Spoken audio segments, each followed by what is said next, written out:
नमस्कार दोस्तों, मरुवाणी राजस्थान में आपका स्वागत है। तो आज हम बात कर रहे हैं हनुमान बेनीवाल द्वारा शहीद स्मारक जयपुर में जो धरना दिया जा रहा है उस धरने से संबंधित। ये धरना क्यों दिया जा रहा है और इसका कितना महत्व है और प्रदेश का भविष्य इससे सुनिश्चित कैसे किया जाएगा, ये सारी चर्चा करेंगे हम। और इस चर्चा को पूरी तरह से जानने के लिए आपको अंत तक हमारे साथ जुड़े रहना होगा। तो आइए चर्चा शुरू करते हैं, लेकिन उससे पहले हमारी आपसे विनम्र अपील है कि अगर आपने अब तक हमारे चैनल को सब्सक्राइब नहीं किया तो प्लीज़ सब्सक्राइब करें और वीडियो को लाइक कमेंट करना ना भूलें। तो जैसा कि आपको पता है कि पूर्ववर्ती सरकार जितनी भी भर्तियां हुई थी, प्रत्येक भर्ती का पेपर लीक हो गया था। और जिस भर्ती को लेकर सरकार को सबसे ज़्यादा टारगेट किया गया और चुनाव का मुद्दा भी बना, वो था एसआई भर्ती 2021।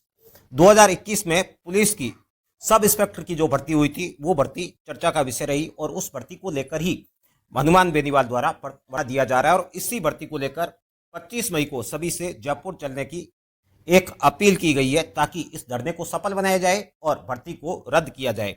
इनकी जो प्रमुख मांग है उसमें पहली मांग 2021 की एसआई भर्ती को रद्द किया जाना, दूसरी आरपीएससी का संपूर्ण पुनर्गठन हो, क्योंकि हमने आपको पहले ही बता दिया कि पूर्ववर्ती सरकार के समय लगभग सभी भर्तियों के पेपर लीक हो गए थे, जिसके कारण उस समय का विपक्ष यानी भारतीय जनता पार्टी ने पूरे देश में इस बात की अपील की थी कि अगर हमारी सरकार बनी तो फिर हम आरपीएससी को भंग करके उसका पुनर्गठन करेंगे। लेकिन सरकार बने 2 साल हो गए और सरकार की नींद नहीं खुली है।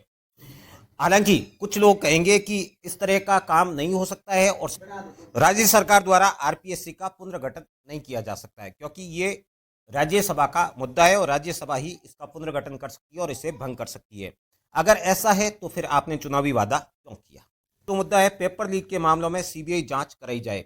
अब तक जो जांच हुई है वो एसआईटी द्वारा की गई है, सीबीआई अभी तक उसमें एंटर नहीं हुई है। तो सारे जितने भी पेपर लीक हुए हैं सबकी जांच सीबीआई से हो और राजस्थान के युवाओं के भविष्य को सुरक्षित किया जाना। अगर प्रत्येक पेपर चोरी हो रहा है, प्रत्येक पेपर बेचा जा रहा है, उस समय आरपीएससी से सारे पेपर बेचे गए थे और आरपीएससी के मेंबर बाबूलाल कटारा को गिरफ्तार किया गया था और एक सदस्य और रामूराम राय का, उनको भी गिरफ्तार किया था। तो ऐसे में प्रत्येक पेपर जो है वो आरपीएससी के अंदर से ही बेचा गया, इस तरह के आरोप लग रहे हैं। और वर्तमान सरकार जो है वो विपक्ष में रहते हुए उन्होंने कहा कि हम सारी चीज़ की जांच करवाएंगे, नहीं करवाई जा रही है, तो जिसके कारण ये धरना दिया जा रहा है। अब धरना कितना महत्वपूर्ण है और क्यों महत्वपूर्ण है उसकी भी चर्चा करते हैं। तो कई सारे लोग सवाल करते हैं कि ये भर्ती है, इस भर्ती को हाई कोर्ट रद्द कर सकता है, सुप्रीम कोर्ट रद्द कर सकता है, यानी कोर्ट की व्यवस्था से रद्द की जा सकती है, तो फिर हनुमान बेनीवाल धरना क्यों दे रहे हैं? आपको भी अगर ऐसा लगता है कि ये भर्ती कोर्ट के द्वारा रद्द की जा सकती है तो फिर मैं आपको थोड़ा सा बैक में लेके जाना चाहूंगा वर्ष 2011-12 में, और एक राजस्थान की चर्चित भर्ती घोटाला को आपके सामने उजागर करना चाहूंगा, ताकि आप समझ सके कि कोर्ट क्या कर सकता है। जोधपुर के जयनारायण व्यास विश्वविद्यालय का चर्चित शिक्षक भर्ती घोटाला जो 2012 में हुआ, जिसमें तत्कालीन वाइस चांसलर भंवर सिंह राजपुरोहित और जोधपुर शहर के पूर्व विधायक जुगल काबरा की भी गिरफ्तारी हुई थी और इसके साथ सिंडिकेट मेंबर डूंगर सिंह की भी गिरफ्तारी हुई थी। लेकिन भर्ती आज भी यथावत है। जयनारायण व्यास विश्वविद्यालय की चर्चित भर्ती आज भी बरकरार है।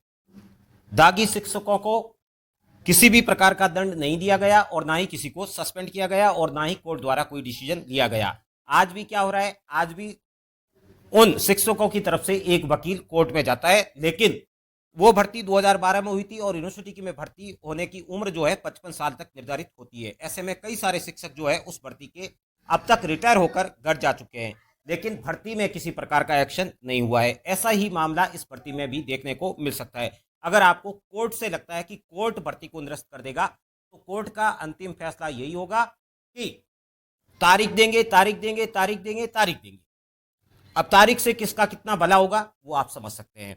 और कोर्ट अगर यही प्रक्रिया इस भर्ती में भी अपना लेता है तो आने वाला जो समय है वो कैसी भर्ती लेकर आएगा और उन भर्ती में नियुक्तियां कैसे दी जाएगी और राजस्थान के युवाओं को न्याय कैसे मिल पाएगा। तो दूसरा पहलू ये भी है कि अभी तक किसी भी राज्य की सरकार ने किसी भी भर्ती को निरस्त नहीं किया है। लेकिन ऐसा ही भर्ती की बात करें तो ये पूरे भारत में पहली भर्ती होगी कि जिस भर्ती में जो भर्ती करने वाली संस्थान है उस संस्थान के 7 में से 2-2 सदस्य जेल गए हैं और भर्ती के पेपर को लीक करने का आरोप लगा है सदस्यों द्वारा आरपीसी के अंदर से। तो ऐसे में सरकार को एक नजीर पेश करनी चाहिए और भर्ती को निरस्त करना चाहिए। और सरकार इस काम से बार बार बचने का प्रयास कर रही है। उसे लगता है कि जो चल रहा है उसे चलने दीजिए और कोर्ट के थ्रू हम निरस्त करवा देंगे। दूसरी तरफ जो जनता है, जनता ये कह रही है कि जब आप कोर्ट के द्वारा ही निरस्त करवाने वाले थे तो फिर चुनाव के समय आपने बार बार लोगों से अपील क्यों की कि हम भर्ती निरस्त करेंगे और आरपीएससी को भंग भी करेंगे। तो आपके चुनावी वादा का क्या हुआ? आपने ये चीज झूठ क्यों बोली? लेकिन अब आपको यहां बता दें कि हनुमान बेनीवाल द्वारा जो आंदोलन किया जा रहा है वो बड़ा महत्वपूर्ण है। वो इसलिए महत्वपूर्ण है क्योंकि भारतीय जनता पार्टी जो इस वक्त राजस्थान की सत्ता में है वो वादा करके भूल चुकी है।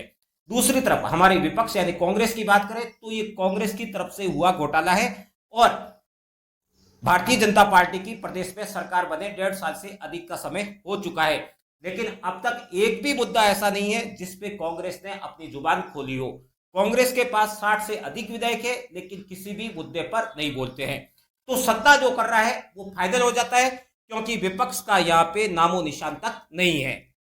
विपक्ष विहीन प्रदेश में जहां एक पार्टी का एक ही सांसद है, वो सांसद धरना दे रहा है, वहां पर कुछ ऐसे लोग आते हैं उस धरने पे और जो धरना देने वाला सांसद है उससे ऐसे सवाल किए जाते हैं जिनका भर्ती से कोई संबंध ही नहीं है। कुछ अलग सवाल किए जाते हैं, मुगलों का शासनकाल क्या था या फिर उस समय क्या घटना घटित हुई। भाई कोई बता सकता है कि इस भर्ती का उन सवालों से क्या संबंध है?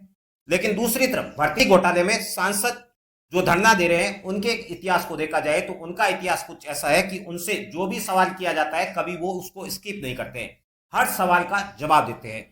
और ये जो सवाल करने वाले लोग हैं जो इसी बात का फायदा उठा रहे हैं। ये सवाल करने वाले लोग कौन है? सत्ता के हैं या फिर जो हमारा औपचारिक विपक्ष है उसके सदस्य? इसे हम स्पष्ट नहीं कर सकते हैं, लेकिन इनका जो उद्देश्य है वो उद्देश्य यही है कि हनुमान बेनीवाल जिस मुद्दे को लेकर धरने पर बैठे हैं उस मुद्दे से उनका ध्यान भटकाकर उन्हें किसी दूसरे मुद्दे पर ले जाना। और प्रदेश की जनता जो है वो जनता भी घोटाले, भर्ती घोटाले के मुद्दे से हटकर किसी दूसरे मुद्दे की तरफ शिफ्ट हो जाए ताकि जो चल रहा है वो नियमित हो सके और चलता रहे। तो ऐसे में जो हनुमान बेनीवाल के साथ बैठे लोग हैं उनकी जिम्मेदारी बनती है कि ऐसे लोग जो भर्ती से संबंधित ना सवाल पूछकर कोई और सवाल पूछते हैं उन्हें मंच से नीचे हटाया जाए और उनकी असेस हनुमान बेनीवाल तक ना दी जाए। और साथ भी धरने पर बैठते हैं या धरने की चेतावनी देते हैं, महारैली की चेतावनी देते हैं तो सरकार होश में आ जाती है और सरकार जो है वो अपने मंत्रिमंडल की बैठक करती है और भर्ती पर कोई डिसीजन लेने का एक नाटक रचती है। डिसीजन लिया होता तो अब तक कई बार डिसीजन लिया जा चुका होता, लेकिन डिसीजन लेने का एक नाटक करती है और ध्यान हटाने का प्रयास करती है ताकि आप दूसरी तरफ शिफ्ट हो जाए। मैं ये नहीं कह रहा हूं कि सरकार इसे निरस्त कर दे क्योंकि निरस्त करने का अब तक कोई भी मापदंड सामने नहीं आया है। सरकार जो कोर्ट में पैरवी करे, सरकार की तरफ से कोर्ट में जो अपना पक्ष रखा जाता है उसमें मजबूत वकील भेजे जाए।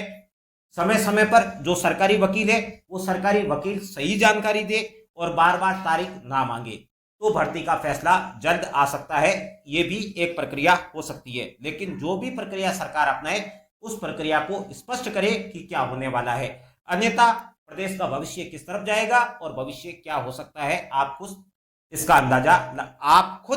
अंदाजा लगा सकते हैं। और आप हमें भी बता सकते हैं कि अगर यही हाल चलता रहा तो हमारा भविष्य क्या होगा। धन्यवाद मित्रों, फिर मिलते हैं कि कल एक नए वीडियो के साथ।